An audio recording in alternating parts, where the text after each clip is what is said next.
crack. Tom and Jack having a crack.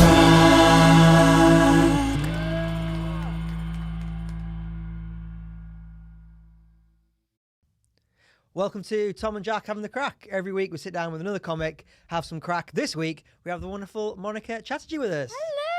How you doing, dude? Good. It's been amazing. It's a good. I think it's a really cold morning, but yeah, really nice and nice lights, and it's amazing. You're liking the lights. Nice lights. You've had a very moth-based reaction. Oh, pretty lights. Pretty lights. Oh, very nice. yeah. I've never seen this before. Yeah.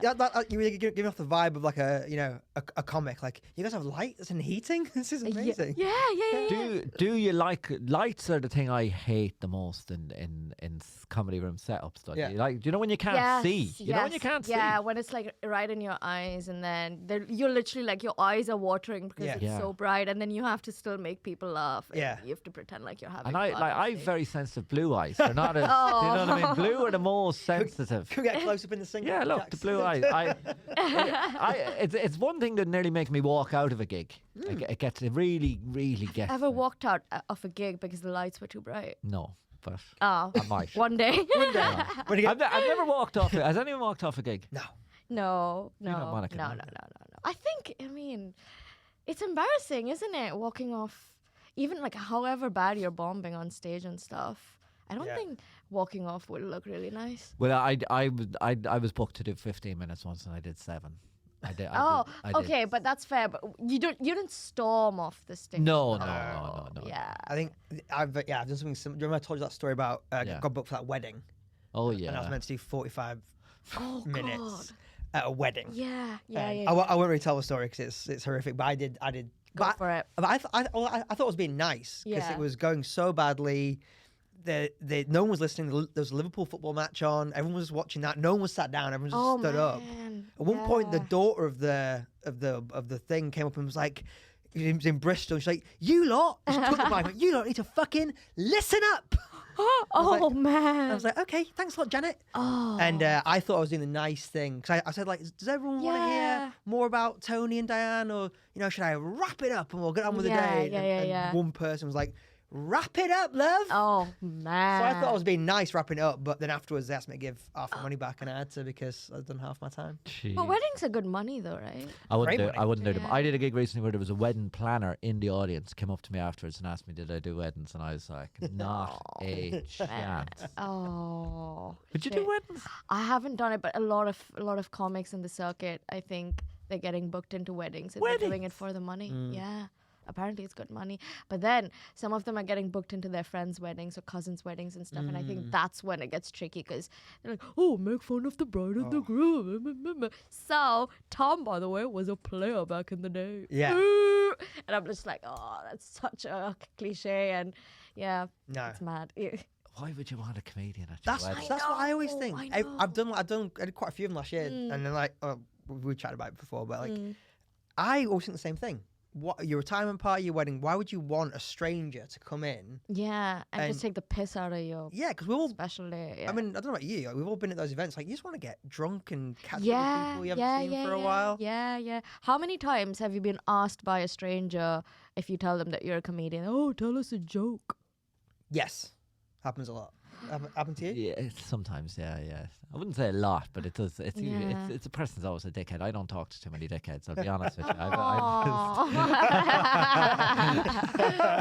Particularly a stranger. I have a good radar. A stranger comes up talking to me. Hello, I'm like, no, sorry, too busy. I have to keep going. That's Jack's version of stranger. Yeah. You like sense it. You have a I can sense it a mile off. The problem, you and me probably have quite a similar problem where people like, I reckon, like, they seem, I'll talk to them, like they'll engage. Yeah. I'm like, okay. Yeah. I think what they struggle with is that, this person's actually a normal person with like normal conversations and everything, and then they're like, no, I need to see it. I need to get into tell us a joke. Yeah. Now.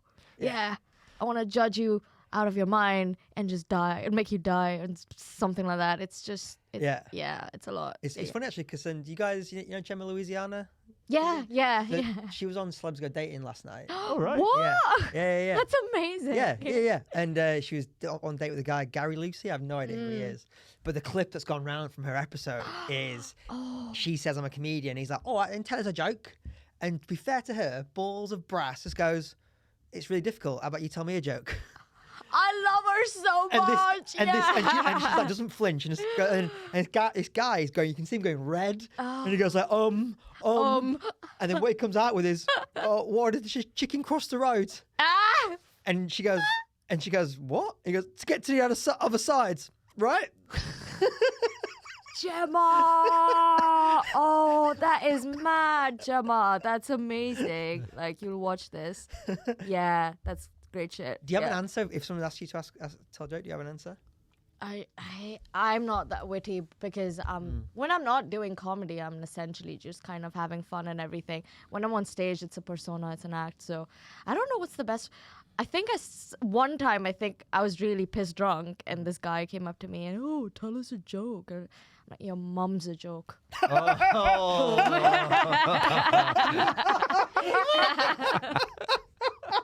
think you should keep that.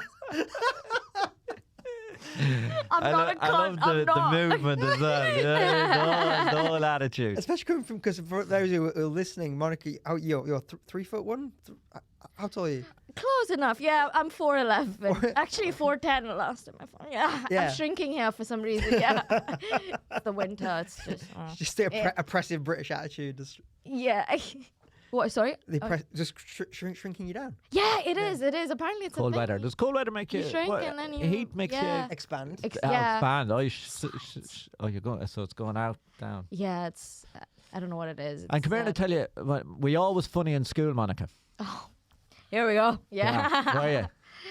I mean, I was an awkward person. I was really quiet and awkward, like one of the backbenchers. I didn't really speak to anyone, and little did I know I was gonna have a foul mouth when I grew up. But yeah, I went to a Catholic school for 8 years, so that was really interesting. Yeah.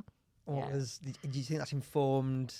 So that's nuns, listen. All girls, nuns. No, it was actually a Mixed. co-ed. It was mixed. Right. Yeah. So it gave a lot of room for inappropriate things to happen, but nobody looked at me.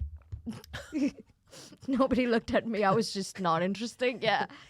Which, to be fair, I mean, I'm still doing comedy, and so are the others who've had some stuff happen in Catholic schools. So I think we're on the same boat. Oh, was that in the UK or was that somewhere else? No, so I grew up in Kuwait. So I was telling Jack earlier, I grew up in Kuwait, and he just had a mad fit about that. And I was just like, yeah, I grew up in Kuwait, and Kuwait actually has Catholic schools, which is really interesting.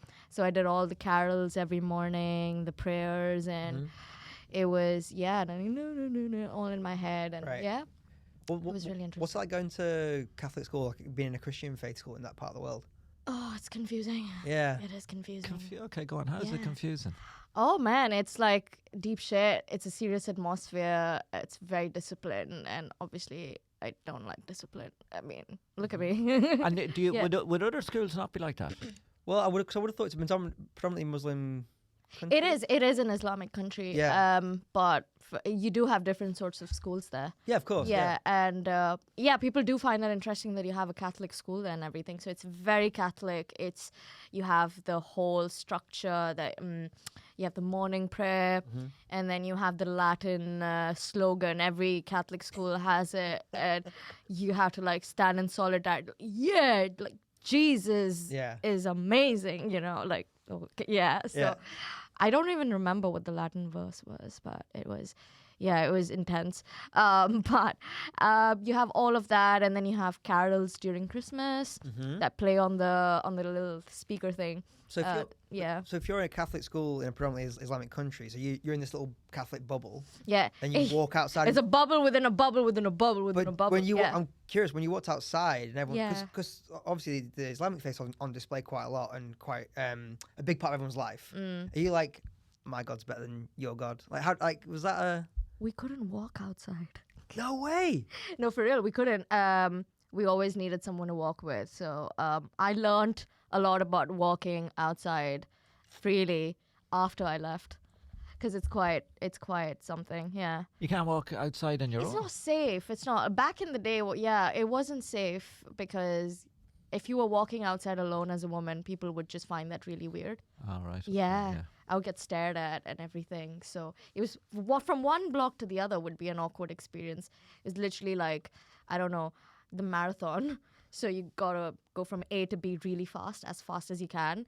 Because if someone sees you, it's like, oh my gosh, she's walking alone. How is she doing that? Yeah. It was really weird. Yeah. And is that, and it's, so you literally, you have to forgive our ignorance, but were you sort of in like a school compound the whole time? Like were you on campus basically? No. So I had a home. So you went home, Yeah. because some of them were Yeah. boarding schools. Yeah, so That's I was what I was thinking, wondering. I was Yeah. You were a day student I had then. shelter, I had roof, I had food, I Yeah. had all of that. There was a bus that took us to school.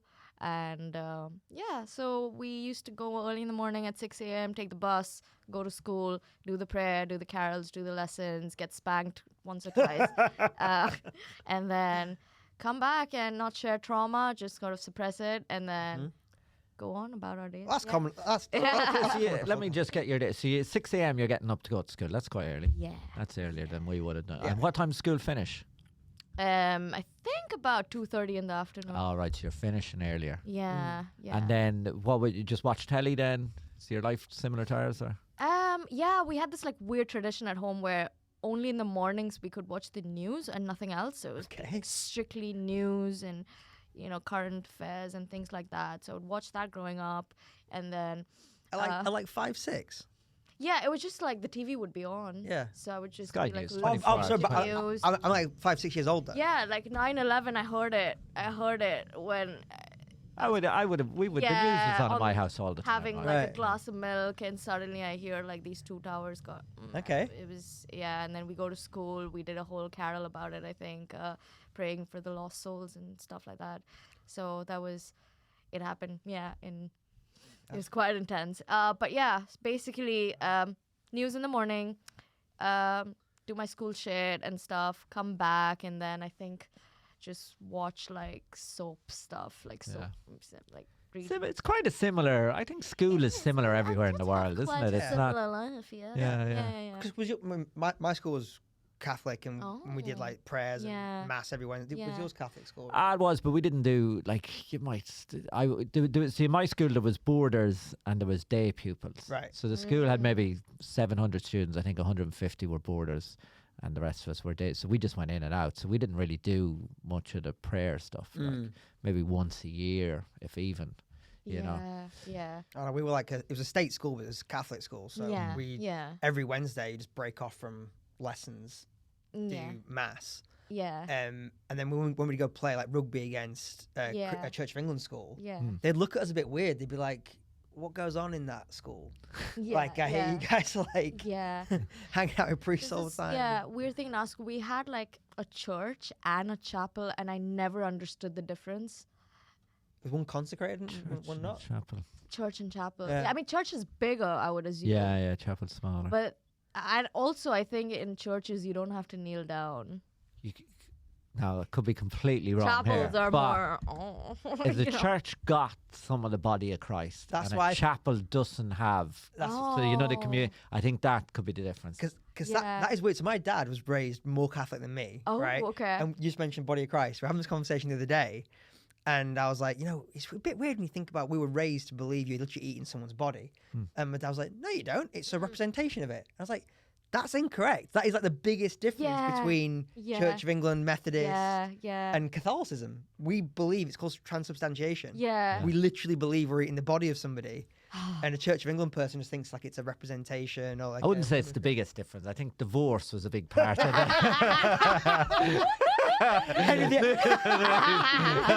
I don't remember him going, we're not believing that shit anymore. It's a representation. We're out here. We're out here. Henry VIII's going to the mattresses over bread. What? They believe? No, I'm not having it. Oh man. Tell them we're out. Oh man. Didn't see that coming. Fair. Yeah, well, now we were reared in Ireland to believe that the difference was that Protestants had that work ethic and that they were just boring workaholics who didn't know how to enjoy life. Yeah. That was our kind of perception of it. Yeah, I think quite similar in the north of England. Cause It's same. We're such a big Irish influence in the north of England. I think it's great. Yeah. I watched Monty Python. Gillian McKeith. Gillian McKeith? That's what they used to say. Gillian McKeith, like they used to say, like that. Now that's Protestantism. You know, the woman who used to give out to people for what she was eating. Oh, that. She'd analyse their poo. We'd be like, that's them now. That's what they're. Wow. That's what they're like now. Yeah. No fun. Analyse your poo so they will. Vittorio does this like interesting series of stories, if you've seen it, where people just say random things to him and he'll classify them as Catholic. Oh yeah, or Protestant. I Yeah, love yeah. it. It's Yeah, yeah. just the weirdest shit comes in, and he'll still be seriously dedicated to classifying them, which is the best part. Yeah. He'll have a serious face on. He'll be like, "That's Catholicism." Yeah, no, I didn't get the Irish accent. Yeah, I didn't. But it's my favorite thing to watch. Yeah, because it's true. Because there's like an essence of it. You probably Yeah. like, yeah, that does feel more anally Yeah. retentive and boring, and that feels more fun and interesting. Yeah.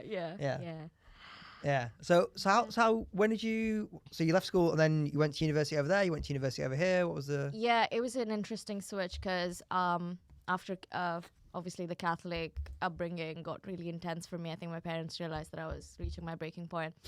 So the best thing to do was move me to an Indian board, which was nothing better. Indian boarding school. Yeah, I went to an Indian board as well, and it's just so much more rowdy. So that's where I learned how to really, I don't know, go out there and say whatever the hell I want, get in trouble, all of that. Basically, kind of, I think, bloomed in the Indian board, which is Really figured out how to get into trouble. Really, like, puberty hit in my Indian board, so I was just like, oh, okay, yeah, this is happening and everything. And then, interestingly, when I moved to the Indian board and then I was, I think, in 9th or 10th grade and stuff, that's when the Catholic school got really slutty. I was like, where was that when I was there? You know, like scandals after scandals. There was this whole sex tape that got leaked out when I was in 9th grade. So it was just like, holy shit, things always get more interesting when I leave. Yeah. And I hate missing. That's where I think I developed the fear of missing out. Because that was a big part of my life. Like that could have been my sex tape. I'm like, how did I miss that scandal? It was so wild. My career could have been launched. Yeah. I would have had things. I didn't even see it. I didn't even get to see it because only people who went to that school had access to it. And then eventually it was removed. And back then you had like torrents and dial-up, right? Okay. So it was really restricted access. So some people who went on their dial-up and accessed the website, they got to saw it and eventually it was removed. And then we never saw it again. And what was the scandal? Was it a scandal because it was two pupils? Was it a teacher? Because we were younger. It was like, what, 10th, 11th grade. Can you imagine? What age like, is that now? What age this is that? This 16, is 15, 16? 15, 16, yeah, 15, 16. So obviously when you learn, you're obviously learning a lot about sex, about reproduction and everything. About production? I mean... Sorry, I thought you said production. As in like film production? No. As in like... This is Reproduction. How to make babies correctly. like this is their project. They're going to learn how to edit on this one. Yeah. Yeah. Anyway, so yeah, I mean, you know, we're learning about that stuff, like words like penis and breasts are being thrown at us, and it's all really, really intense. And then suddenly you hear about a sex tape being leaked. It's a lot. Like, it's so interesting. It's a big thing. Like, now we have like sex tapes every Wednesday. It's like, it's not a big deal. Yeah. It's worth it to watch, you know. And yes. And consensual, so yeah. But I mean, yeah, that's why it was a big deal. The fact that something like two normal beings that exist in this world did it. And it was on there for everyone to watch. I think that was the most exciting bit. I can't imagine ever being confident enough in my early sexual encounters to like, yes, this deserves committing to celluloid. I mean, yeah, I wouldn't do it, but I don't know. I'm in for the drama. Yeah. Yeah. I have a friend who's a teacher. He said it happens a lot now. Really? Yeah. Not like, I think they go around WhatsApps within the school. Like, I don't think they go on to the internet. But he said like a few times he's had to bring parents in and say, there's a video of your son or daughter. That conversation is so wild. So rough. Can you imagine your dad finding out that you did a sex tape and then No. coming to you going like, son, I found out something. You were putting it somewhere. Oh my God, because your decision making at that, especially for boys, your decision making at that age is so fucked. Yeah. Like, you cannot anticipate consequences. You don't know what the fuck you're doing. Yeah. And you just think it's fun at the, hot at the time. Yeah. Jesus Christ, that living on that. I mean, I remember, it happened at uni when we were all still on, there was like shitty Nokia phones. And, or maybe like the first version of a phone that could get video. Yeah. Like Yeah. shitty grainy Yeah. video. Yeah. And one girl, something like that, got sent round to a group, and she ended up quitting uni. And it was sad. And it was a consensual act, but she ended up quitting uni because she was so. Did she know that it was it posted consensually? Well, that's I'm not. I'm not sure. And that's that's where. And it was also new, and it was fucked. It was really fucked. I remember seeing him feeling really uncomfortable. I mean, no, it is. This shouldn't be like. It changes life, doesn't it? Yeah. Yeah. Yeah. Because everyone knows about it. Everyone gives. So it's quite sad, actually. Like, we joked about it, but we sympathize. Just putting it out there. Yeah, we're nice people. Wait. Yeah. So that was the Indian boarding school. Then where was university? Where did you go then after that? So then I moved to Dubai. Did you go to university in Dubai? Yeah, I went to university in Dubai. That was an Indian board as well, and that's when I think. No, I lost my virginity after university. I'm just trying to think. Sorry. No. Just for the record, Okay, I did not ask that question. I just want everyone to know. That was a little conversation you had in your own head. I didn't. You had that in your in case anyone's thinking, hey, did he ask her that? I didn't ask her that. I was just thinking if there was a monumental moment in university. No, yeah. There isn't an off-mic cue card you guys can't hear. But I do like you having that conversation in your own head, though. So what was university in Dubai like? What did you study, and what was it like? God, I did the classic engineering. I did. There's nothing wrong with engineering. It's the worst thing. I wished I had done engineering because that was really my other option. option. No, it was. I didn't like it. It was 4 years of just. That's when I found out what depression is, which was amazing. Yeah, but no, engineering was weird because I wasn't into engineering ever. I couldn't understand anything that I was learning, and it was just a foreign thing to me. And I think I just spent most of my uni life just exploring what life outside is, even though there were a lot of restrictions in place. I tried. That's when I discovered alcohol. Because in Kuwait you can't drink. Mm-hmm. So then Dubai, you're like, oh, this is a thing. This is amazing, and parties and all of that stuff. So essentially, I bloomed in Dubai. If you, Yeah. Nice. Yeah. So then, when did you when did you end up coming to the UK? Almost 2 years ago. Okay. Almost 2 years, close to 2 years ago. All right, so you started comedy the first day you landed. I mean, maybe 5 months in. 5 months. Really? Yeah. And had you thought about it before? Yeah. So in Dubai there is comedy that happens, and one of my really close friends did comedy in Dubai, and I used to be her bringer. Ah. Yeah. So I used to watch a lot of her shows, and then I was like, a lot of stuff to talk about, Yeah. So then I just and then when I came to London, it's hard to meet new people here, isn't it? So then she was the one who was like, London has a really good comedy circuit and a scene and everything, so you should join it, try it out. And that's how I got in, and I didn't realize I would be here. Still doing it? Really? Did you not think you'd keep it up? I didn't know what was gonna happen. I just tried it for the sake of it, and then I didn't realize it was gonna be so alluring. Like, yeah. Well, you say that, but for most people, it's not. I know. Most people will do a handful of gigs, and that'll be it. I know so many people who quit. Yeah. That'll be the majority kind of thing. But I suppose you're right. When you do start, you've no idea if you're going to keep going or not. Yeah.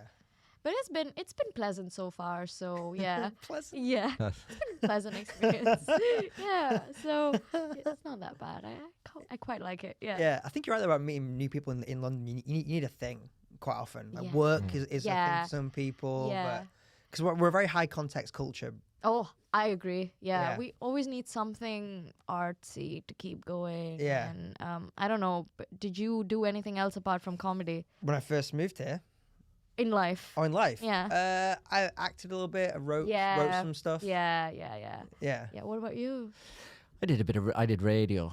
A little bit of radio that's before I did amazing. this. Yeah. Yeah, it's always something that leads to something, and then comedy is just, I feel like, a mix of all of that, which is amazing. Yeah, because unlike other stuff, you're not relying on anybody. I mean, you have to get booked, you have to get stage Yeah, time, it's but very self-reliant, which is great. yeah, and the barrier to entry is like you can do comedy in the back of a pub. Yes. Like my brother's girlfriend's an actress or actor, I guess these days. She's an actor, and I was like, oh, can you not do the equivalent of like start your own night? Yeah. And she's like, not really. We need like a lighting setup and cues and a sound engineer, and we have to pay somebody, and like the investment it would take to do it, and then get 10 people together twice a week to rehearse a thing and then do it. Like, it's very structured. when you put it in that context, we're really lucky. Yeah. Someone should hire her to do a soliloquy at a wedding. Can you imagine that? It'd be way better received, I think. And now we are going to have Tom's friend is going to give us a little bit of little soliloquy from Shakespeare. Yeah. Yeah. Do you know I what might do that at my wedding. That sounds good. yeah. I mean, invite me. I will. I mean, I'll do a 5. I don't Will know. you do 5? Yeah. Very reasonable rates. It is, yeah. I honestly think if you invited comedians to your wedding, they'd be all like, "Oh, I can't go." And then if you said, "I'll let you do a 5," they'd be like, yeah, okay, I'll come. Yeah. So is this every year you do this? Or? 7 and you have a deal. 7 and you have a yeah. deal. Yeah. 7 plus free drinks. I'm in. Yeah. How much would you pay though if you really seriously thought about it? For what? Getting a comedian to my wedding? Yeah, and do it. I wouldn't. Jesus Christ, I wouldn't pay anyone. I wouldn't pay anyone. Fair. You know. Fair to be It honest. seems such a weird environment. It is. Because the whole day really should be about the bride and the bride and the groom, right? And like the family and everything. To then be like, and now we're gonna have this complete stranger walk in and put attention on. We've known Jack for a bit, and Yeah, because the great thing about revealed weddings, some naughty details about you're meeting people you know well, but you don't see often. Yeah. You want to talk to them. Yeah. Yeah. You know. Yeah. Exactly. Yeah. I mean, it's one thing if you had a really good comedy buddy. Yeah. Like they were part of the wedding anyway. Yeah. And you're like, I'd like you to do a speech, or I'd like you to like. Yeah. That I read John Bishop's book, and Right. one of his best friends got married just after he became really famous, and asked him to give a speech at his wedding, and he said in the book, for any comedians, starting out are asked to do this, do not do it. He said it was an absolute disaster Yeah. because he just said you just can't deliver on the expectations. Yeah. Have you? This is same like I think bringing family members to your gigs. Oh God! Oh, no. I dislike. I've a load of my bosses coming tonight. Oh, I'm like tonight for me. I'm as nervous as if I was doing Live at the Apollo. Really? Honestly, I'm going through my whole script. I'm like, I have to plan my day properly.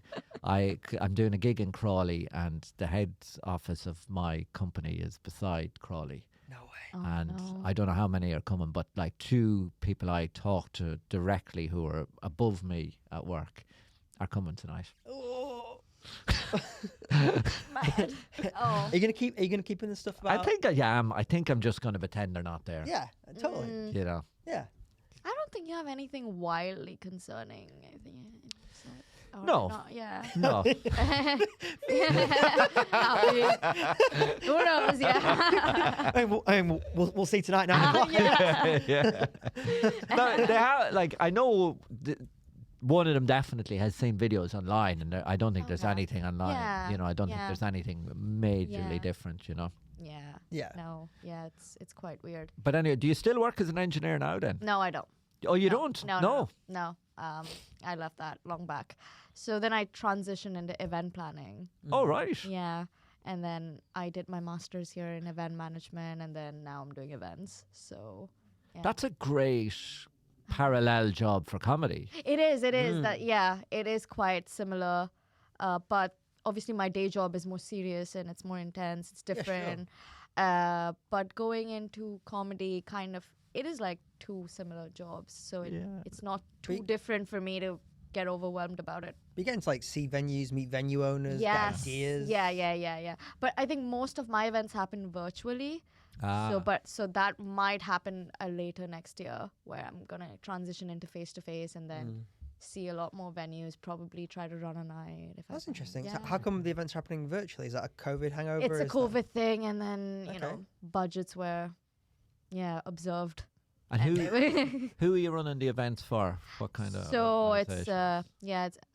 I don't think I can mention names, but yeah, it's a tech company. A tech company, yeah. Yeah, and so it's mainly tech events. So no, it's amazing actually, because we have a lot of interesting segments virtually. It's quite meta. So that a hint? Is that a big hint? yeah, I work in the metaverse. I do. Yeah. Yeah. But it's good. It's a good job. Yeah. Yeah. Yeah, well, I think it'll be cool next year when you start to meet actual. Because I think I'll come back to what I was saying earlier. The great thing about comedy is, about you guys, I look at venues now all the time. Like, this would be a good space Yes. for a night. Oh yeah. Yeah. This would be good. This would be a good place for a night. Yeah. Oh yeah, like you know the way like some men kick like the tires of cars.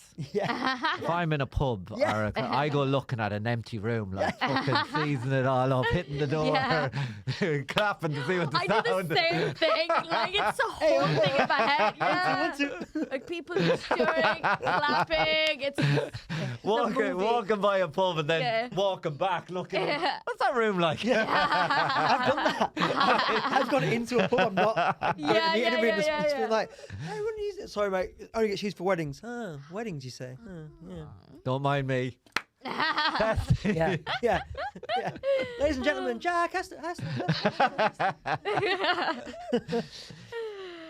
No, that's amazing. Yeah. You both run a night, right? I don't anymore. You okay? I don't anymore. Okay. Yeah, I've got one I do in Leeds, and then I do those Thursdays at the Anything? Comedy Cellar. Can you recall of anything funny that happened when you just decided to start running a night? Like, what was that experience? Was it intense? Was it fun? I can't really remember much. I think the only thing I had was the. No, I can't really. It is a bit tiring. It is. It is a bit. It's a bit more tiring Yeah, than just yeah. doing gigs. But I am kind of looking to get back into it a little bit because it is good practice. Like yeah. you do, but it definitely felt a little bit more like work. It did, yeah. Yeah. Because Yeah. I don't know. When you run a night, I think you essentially MC it as well, and then when you do both, MC and it, yeah. Yeah. I think it's just getting the. So I remember, well, with the Leeds gig, I just remember trying to think of everything I'd ever experienced as an act and trying to make sure that was right. It's like Yeah. we looked about lighting at the start of the show. That was my biggest thing. yeah, I was like, yeah. that needs to be clear and crisp, but not blinding people. Yeah. It needs to make sure the sound's nice. I kind of thought, as long as those two things work. Yeah. Everything else. I hate when you go to a venue and the guy's like, "Oh, we got a strobe and a disco ball." I was like, "You haven't got a PA system, so." Well, both gigs I ran were in bad rooms with bad tech, bad equipment. Like you did both of them. They were terrible. Like the setup was terrible, but they kind of served the purpose. I'd love to get one that's in a good room. I'd love it. Like you know, but Yeah. those ones kind of fell into my lap Yeah. more than I went looking for them. You know. Yeah, but the dog was really cute. Oh, the dog was nice. Yeah, the dog in that pub was nice. Yeah. Or a lamb was a dog. No, resident dog in in the the hostel. Oh, in Phoenix. in Yeah. Phoenix, Yeah, I there think was I a did dog, that one. yeah. Cute. Oh, a dog would Yeah. like heckle and stuff as well. yeah. It would pick on really accurate acts and heckle at them. I've seen it happen. Yeah. The dog. Yeah, I mean, if the person was like not landing on the punchline well, I think I heard the dog bark twice. Yeah. Yeah. That's like the most adorable gong show in London. Oh, that didn't work. Wow! Yeah. It was amazing. Are you thinking of starting a night? I am running a night. Okay. Yeah. Where is it? It's in Whitechapel. Okay. So it's called Super Brown. Okay. Yeah, it is. It's we prioritize people from ethnicities Yeah. and minority ethnicities. I run it with a partner, and I started I think about 3-4 months ago. So it has been intense. There's a lot of admin, and then when you MC and then do the admin, I do the marketing as well for it. So I do the content design and stuff like that. So it's a lot of work to do together. Yeah. I think the most annoying thing for me is when people drop out last minute and then you have to find replacements. And especially when the promo's out, it's just so heartbreaking Yeah. that I made that and then they dropped out, and it's just, I have to create another one with everything. It just looks really messy and stuff. So Yeah. that's my number one. Otherwise, I'm really chill. I'm like, I'll book people. Like, don't get scared. Yeah, that I think last minute dropouts is a little That's bit tough, overwhelming. Yeah. Well, a lot of promoters would say that. Oh, Have you have you had any on the Mate, farm? This weekend on the farm. I mean, it ended up going great. Yeah. Because shout out to Louise Atkinson. Yeah. She came and did an she smashed it. Did an Good. absolutely brilliant Brilliant. job. Yeah. Because she's excellent, but she was luckily she was in Yorkshire anyway. So we had someone. It doesn't matter who it was. We had someone who was supposed to headline for a long time. Got a call from their agent saying they're out, and then we got a replacement. The 2 days before the gig, got a call saying they've been rushed to hospital. Wow. So fair play. Yeah. So they were out. Yeah. So 2 days before the gig, I'm thinking like, what do we do at the end? Do we play a game? Do we? Yeah. We'll just do an extra because You could just give everyone extra time. Yeah. you could just do every extra time. that's the way The only of problem with that is you wouldn't make wouldn't make nearly as much money because you wouldn't have as many breaks for the bar. So, but you would have had to take the hit on that and just do it that way around. Yeah. So I emailed a bunch of people, Yeah. and luckily Louise was already in Yorkshire. Wow. And she's like, I can drive. 'Cause she's from Hull. She's like, I can drive down, do it. She came, smashed it. Brilliant. Amazing. Yeah. Amazing. But it did make me think about something that I'd love both of your opinions on, actually, which was obviously there are like elite level killers in comedy, right? But I've been thinking more and more that there's kind of like an escape velocity of being good, like to a point where an audience will walk away being like, that was a great night. I had great fun tonight. And the margin in a 20-minute set, the margin on someone who's like an arena act or like a theatre act versus somebody who just hits that velocity, I'm not sure how much more bang you get for your book. Yeah, you probably like it's more. I would say your bang for your buck is more that you get to say that you saw the person. Do you know what I mean? Yeah. But definitely, like you see now with, I was talking to people the other day, and I was going to see Peter Kay tonight and people like that. Like there are definitely comedians that I think will be able to give the general public a much more enjoyable hour than those big names. But they can't go to work and say that they saw. Yeah. So like, I give you an example. I agree. I think everyone who's paying money to see Peter Kay, I could be wrong, but I think they would get a much better hour off, say, someone like Troy Hawk. Yeah. Right? But they can't go to work and tell everybody at work that they saw Troy Hawk, because, well, they probably can a bit more, but it's not the same as saying, I saw Peter Kay. Yeah. Do you know what I mean? So Yeah. I think that's the... But yeah, in it, like, you got 20 minutes... You know, how much laughter can you squeeze out of that 20 minutes? And most people who get to weekend comedy level are able to make people laugh non-stop for 20 minutes. Yeah. Now, there are some people, there's a small percentage of people who can make people cry that they're laughing so much. Yeah. I don't know what you think, Monica, but... Yeah, I think it's about how... I do agree. I think it's about how famous they are. And then after that, if they kill... On top of that, like even if regular comedians kill on that level, if a really famous person kills on that level and everything, I think people remember that more. So that's why I think people are chasing fame more than kind of improving their. I mean, yeah, it's all kind of interrelated, but I feel like people are really, really chasing that fame because they want to be talked about and everything. So yeah, I do agree with I think that, as someone also as someone like running a night or running the promotion or whatever, I think because you want the night to be good, Yeah. you want people to come back for the night, Yeah. because you're not going to book the same. I mean, all the acts who do well coming on the farm will have again, but it'll be 12 months Apart, yeah. and it's pretty unlikely that people are going to be like, oh, we saw Monica, we'll come back and see Monica. Yeah. What they're probably going to do is like, we loved comedy on the farm, it was really fun, we'll keep them back. And I would imagine a lot of nights are like that. Yeah. And so it's interesting that you say people are chasing that fame. Yes. Whereas really kind of what you need is to be good enough to do those spots and then build a 100%. dedicated audience who you can make contact with through those gigs, Yeah. and then come back and let them know where else you're playing. Yeah. But Yeah. just being, I think the level of fame you have to have for people to like, you have to be like Peter Kay level. Yeah. For people to want to see you on your name. Yeah. Versus I Yeah. built a relationship with this person. I saw them again, and Yeah. you know I can come see them in a different venue. Yeah, it's marketing, isn't it? It's like the difference between a pair of runners from Nike and a pair of runners that aren't Nike. Like, you know what I mean? It's it's all of that kind of 100%. stuff. It's just the Yeah. marketing. But a lot of it is, there's a thing in marketing, isn't it, that the main reason someone buys a certain product is because everybody else buys it. Yeah. Why are BMWs popular? Yeah. Because everybody has a BMW. Do you know what I mean? Like, Yeah. why is some... And how that happens is very... It can be... There's definitely an element of alchemy and magic to it.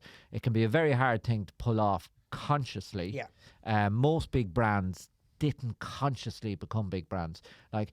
I think one that I always thought was very interesting was Red Bull did consciously become a big brand. Yeah. Right Yeah. from the start, Red Bull had crazy amounts of money and spent it on marketing. But like if you read Shoe Dog, Nike didn't start off Yeah. like that. You know, most of our big brands didn't start off like A that. lot of brands, and I think comics are the same. A lot of brands don't know what they're gonna be. Yeah. No. So it's like exactly like Nike just started off being like, I want to make these shoes this certain way. I'm invested in running. Yeah. Like he was big into running, right? He was big Yeah. into running, The yeah, culture and of he jogging. was selling Athletic, yeah. Asics out from Yeah.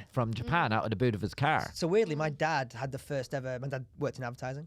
He had the first ever Nike advertising account, and it was for in the UK, and it was for like their like nerdy running gear. Yeah. And like this swoosh kind of looked a bit weird, and it was kind of like this very like niche brand. And Asics was way bigger. He was like, "Oh, I'd love a crack at Asics. I've got this Nike thing I've got to deal with." And it was like this account's going nowhere, and you know it ended up being huge. But Apple's kind of similar. Like, it was just a bunch of it's like this fascination with design and engineering, Yeah. and it ends up becoming this rebellious, think different thing through marketing. Yeah. But that wasn't the reason the company was founded, which is I think a lot of comics go through this as well, where it's like I feel like people who get success out of the blue and don't know that it's coming and everything, they can't handle it, as opposed to comics who are prepared and work their way through fame and stuff. I don't know if you agree. I have seen people who have gotten success abruptly losing their minds because they just don't know what to do after a they're not point. ready. Yeah. Yeah, well, I always said the Tommy Tiernan and Ardla Hanlon one is very interesting because Ardla Hanlon became famous before he was ready to be doing big shows, exactly. and Yeah. he says he struggled. Whereas Tommy Tiernan, it happened for him Yeah. at the right time. Yeah. And I kind of agree with that because you have to experience all of it. You have to experience falling on your face. I personally feel that you have to experience falling on your face, bombing, not having your material land, all the experiences in comedy basically, to just be more thick-skinned and more equipped for the bigger spaces to perform. Yeah. Well, I think the cool thing now is you don't have to be famous to be successful. Yeah. In comedy, Exactly. it's a very interesting Yeah. dynamic. I think because when TV was the only medium, you had to be to be successful. You kind of had to be somewhat famous, or there was like the Jongleurs thing where you could just do the Jongleurs circuit and that got you to a level. But now you don't have to be famous to have a following. Yeah. Which is it's an interesting dynamic. It is. Yeah.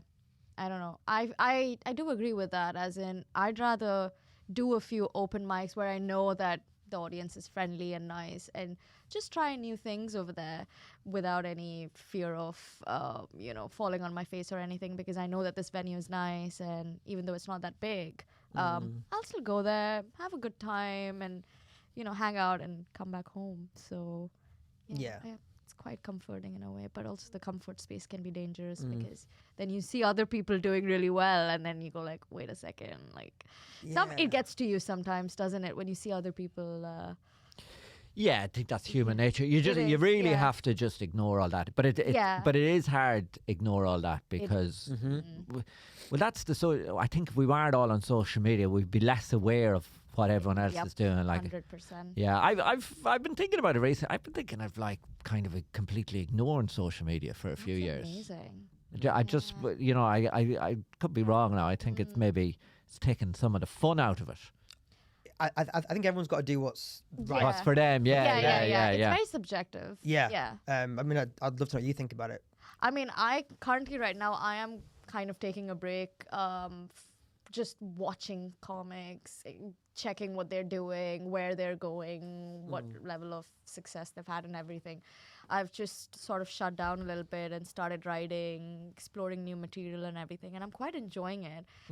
I don't know if that's a kind of burnout in a way. I have just too much exposure to comedy, too much exposure to what comedians are doing, but just sort of concentrating and focusing on myself and coming up with new things that I've not talked about, and I'm enjoying that experience. It's quite nice. Yeah. I think I started seeing it more like it's more like the gym or something where like you just have I could be completely wrong, just being consistent with it. Yeah. So I tend to like set and forget stuff. So like I'll get a clip ready, set it, and then kind of just forget about it. Like Just don't think about it too much. it's done, it's up. Whether it gets 1 view, 100 views, 1,000, it doesn't matter. You've done your job for the day. You've taken a clip, you've popped it up. It's all built in. And again, I could be completely wrong, but it's just I just don't have any expectation for it. I'm not waiting for that one to go viral or that one to go like.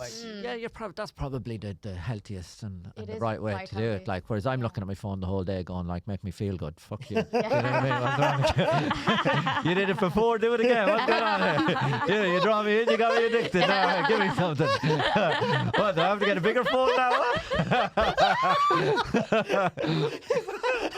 If I upgrade, If I upgrade, will you start looking after me again? What? Hand me the fuck?